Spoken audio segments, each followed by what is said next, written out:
Hello everyone. 55ನೇ ಪ್ರಶ್ನೆಯನ್ನು ನೋಡೋಣ. ಇವುಗಳಿಗೆ ವೈಜ್ಞಾನಿಕ ಕಾರಣ ಕೊಡಿ. ಅಯಾನಿಕ್ ಸಂಯುಕ್ತಗಳು ಘನ ಸ್ಥಿತಿಯಲ್ಲಿದ್ದಾಗ ವಿದ್ಯುತ್ ಅವಾಹಕಗಳು, ದ್ರವಿಸಿದ ಸ್ಥಿತಿಯಲ್ಲಿದ್ದಾಗ ಒಳ್ಳೆಯ ವಿದ್ಯುತ್ ವಾಹಕಗಳು. ಯಾಕೆ ಅಂತ ಅಂದ್ರೆ ಘನ ಸ್ಥಿತಿಯಲ್ಲಿ ಯಾವುದೇ ಅಯಾನುಗಳು ಇರೋದಿಲ್ಲ. ಅಂದ್ರೆ ಫ್ರೀ ಅಯಾನುಗಳು ಯಾವುದು ಇರೋದಿಲ್ಲ.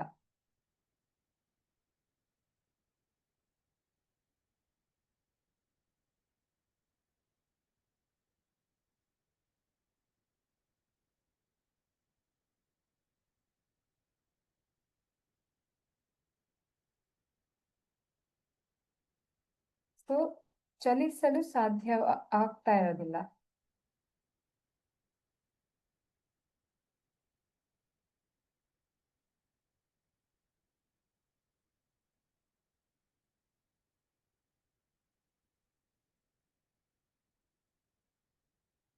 ಘನ ಸ್ಥಿತಿಯಲ್ಲಿದ್ದಾಗ ಅಯಾನುಗಳು ಚಲಿಸೋದಿಕ್ಕೆ ಸಾಧ್ಯ ಆಗ್ತಾ ಇರೋದಿಲ್ಲ. ಯಾಕೆ ಅಂತ ಅಂದ್ರೆ ಅವುಗಳ ಮಧ್ಯ ಬಂಧ ಉಂಟಾಗಿರುತ್ತೆ.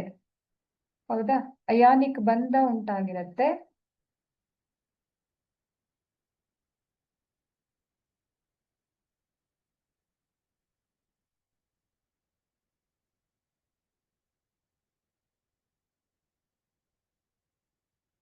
ಹಾಗಾಗಿ ಅವು ಚಲಿಸೋದಿಕ್ಕೆ ಸಾಧ್ಯವಾಗದ ಸ್ಥಿತಿಯಲ್ಲಿರುತ್ತೆ.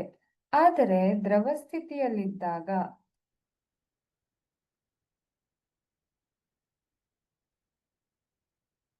ಅಯಾನುಗಳು ಬೇರ್ಪಟ್ಟು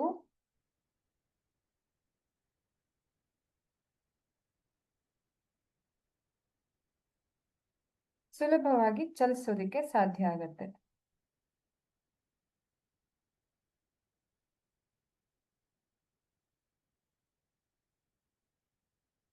ಹಾಗಾಗಿ ಘನ ಸ್ಥಿತಿಯಲ್ಲಿ ಅವು ಅವಾಹಕಗಳು, ಆದರೆ ದ್ರವ ಸ್ಥಿತಿಯಲ್ಲಿ ಮಾತ್ರ ಅವು ಉತ್ತಮ ವಾಹಕಗಳಾಗಿ ಕಾರ್ಯನಿರ್ವಹಿಸುತ್ತೆ.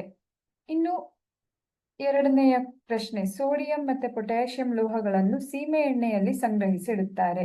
ಯಾಕೆ ಅಂತ ಅಂದ್ರೆ ಇವು ಅತ್ಯಂತ ಕ್ರಿಯಾಶೀಲ ಲೋಹಗಳು.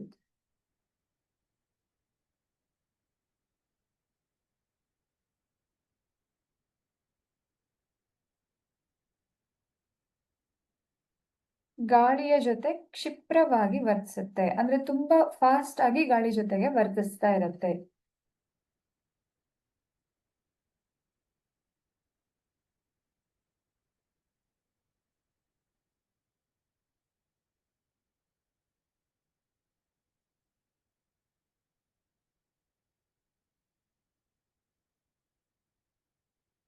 ಹಾಗೆ ಕ್ರಿಯೆಯಲ್ಲಿ ಬಿಡುಗಡೆಯಾದಂತಹ ಹೈಡ್ರೋಜನ್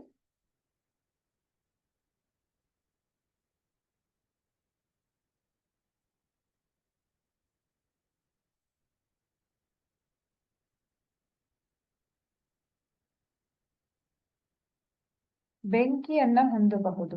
ಅಷ್ಟು ಫಾಸ್ಟ್ ಆಗಿ ಅದೇನಾಗತ್ತೆ, ಕ್ರಿಯೆ ನಡೀತಾ ಇರುತ್ತೆ. ಹಾಗಾಗಿ ಹಾಗೆ ತೆರೆದಿಟ್ರೆ ಅದು ಗಾಳಿಯ ಜೊತೆಗೆ ವರ್ತಿಸಿ ಹೈಡ್ರೋಜನ್ ಅನ್ನ ಬಿಡುಗಡೆ ಮಾಡಿ ಆ ಹೈಡ್ರೋಜನ್ ಬೆಂಕಿಯನ್ನ ಹೊಂದಬಹುದು. ಆದ್ರಿಂದ ಇದನ್ನ ಸೀಮೆ ಎಣ್ಣೆಯಲ್ಲಿ ಸಂಗ್ರಹಿಸಿ ಇಡ್ತಾರೆ.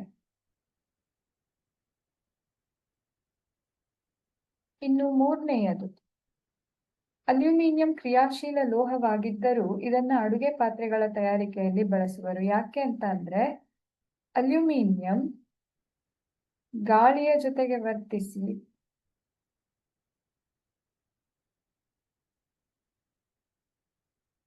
ಅಲ್ಯೂಮಿನಿಯಂ ಆಕ್ಸೈಡ್ ಉಂಟು ಮಾಡುತ್ತೆ.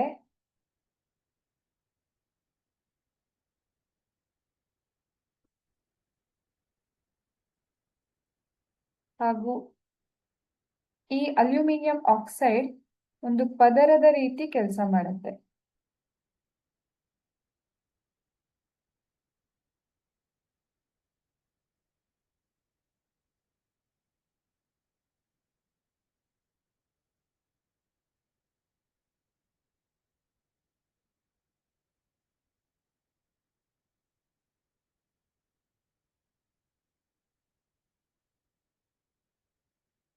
ಹಾಗೆ ಇನ್ನೊಂದು ಅಂತ ಅಂದ್ರೆ ಅಲ್ಯೂಮಿನಿಯಂ ಅಲ್ಯೂಮಿನಿಯಂ ಲೋಹ ಏನಿದೆಯಲ್ಲ ಇದು ಉಷ್ಣದ ಉತ್ತಮ ವಾಹಕನೂ ಕೂಡ ಹೌದು.